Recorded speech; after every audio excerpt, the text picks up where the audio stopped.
In October 1582, Saint Teresa of Ávila lay quietly in a small convent room in Alba de Tormes, surrounded by prayer. Those present expected silence and sorrow, yet something unfamiliar began to fill the air, leaving the sisters uncertain what they were sensing. Saint Teresa of Ávila had spent decades reforming Carmel, teaching interior prayer, and enduring suspicion from church authorities. As her breathing weakened that night, the room felt ordinary until a gentle fragrance appeared, not sudden, but steady, inviting questions no one dared voice. The nuns remained gathered, reciting psalms and whispering the rosary, attentive to each passing breath. Several noticed the scent resembled fresh roses, though no flowers were present and windows were closed, raising a quiet unease they would later struggle to explain. This was not recorded as a vision or sound, but as an atmosphere that lingered. In that Castilian room, during the calendar shift of 1582, time itself felt unsettled, as if heaven marked the moment in a language the senses barely grasped. Those who knew her remembered years of illness, long nights of prayer, and relentless discipline. Such endurance shaped expectations around her death, yet the sweetness in the air felt disproportionate to suffering, suggesting a meaning formed long before this final vigil. After dawn, the fragrance did not fade as bodies usually cooled and rooms emptied. Sisters noted it during morning prayers and simple chores, unsure whether to speak, aware that testimony within convent walls traveled carefully, shaped by obedience and caution. For women formed by regular confession, mass, and community rule, physical signs carried weight only when tested by humility. The scent persisted without announcement, almost resisting attention, and that restraint made some wonder whether it asked for listening rather than explanation. Years earlier, her reforms had divided opinions, earning both devotion and resistance. Remembering that tension, some sisters hesitated to interpret what they sensed, fearing excess. Yet the air remained unchanged, as if patience itself were part of the message given then. The room was cleaned, linens changed, and visitors limited, yet reports continued for days.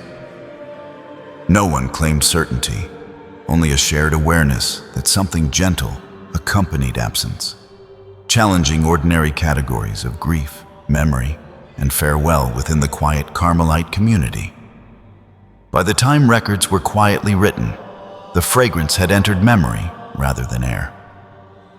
Whether consolation, sign, or invitation remained unresolved. But the question lingered, waiting to be weighed by discernment beyond that single room in the days ahead by later generations.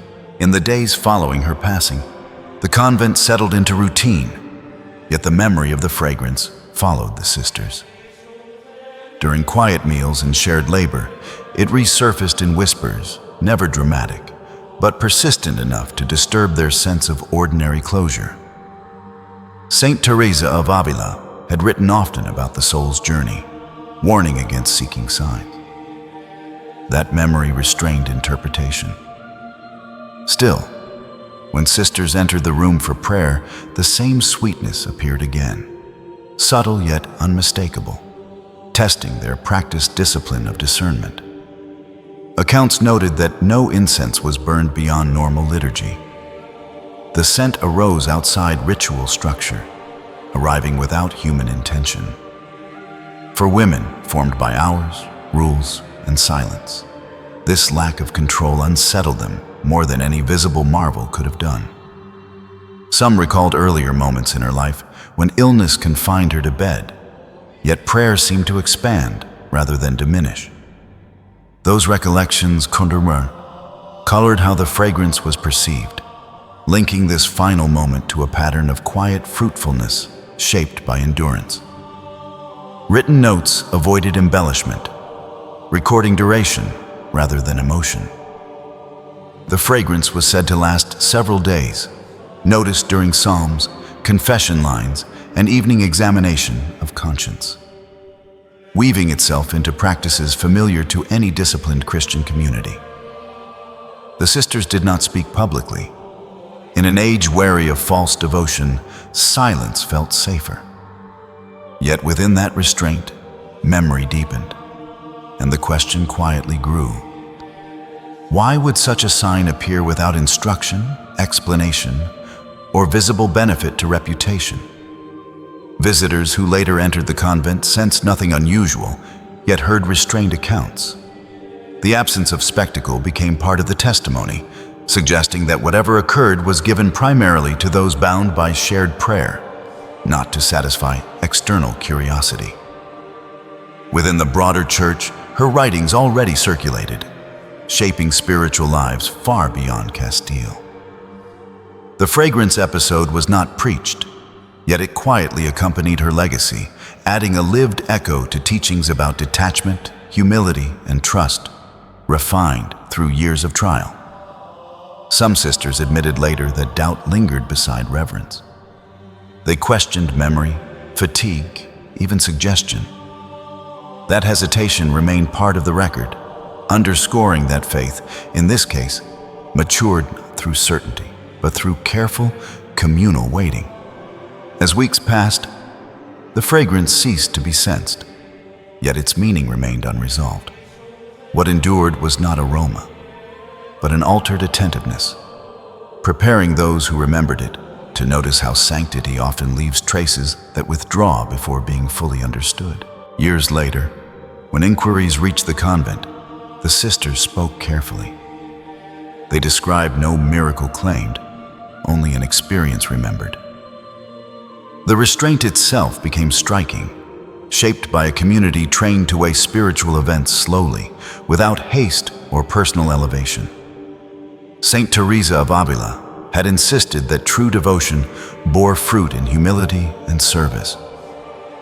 Remembering this, the fragrance was never isolated from her life of reform, suffering, and prayer, but read as consonant with a holiness formed long before her final breath.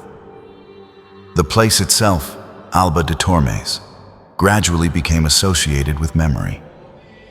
Pilgrims came not seeking sensation, but recollection, entering prayer with awareness that sanctity often reveals itself indirectly, through atmosphere rather than spectacle, and presence rather than assertion.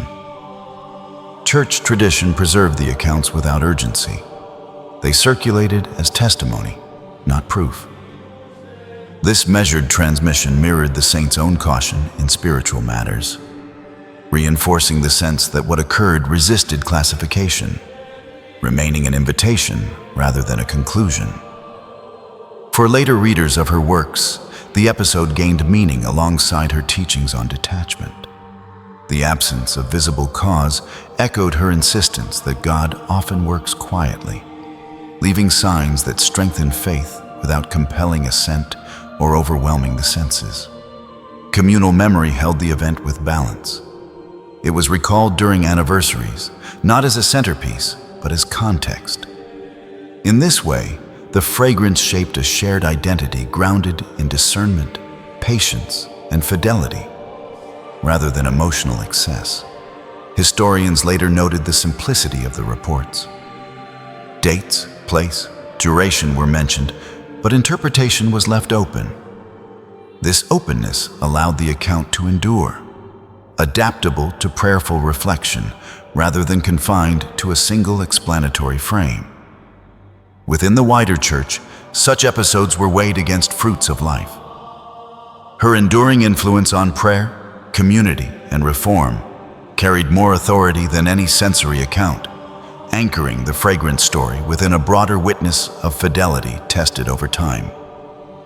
For those who pondered it, the question slowly shifted. It was no longer why roses were sensed, but why holiness so often leaves traces that fade, requiring memory, community, and trust to recognize what cannot be preserved like physical evidence. In the end, the fragrance remained unresolved by design. It rested between absence and assurance, echoing a life devoted to interior surrender. What lingered was not scent, but a quiet prompt, inviting discernment long after the air itself had changed.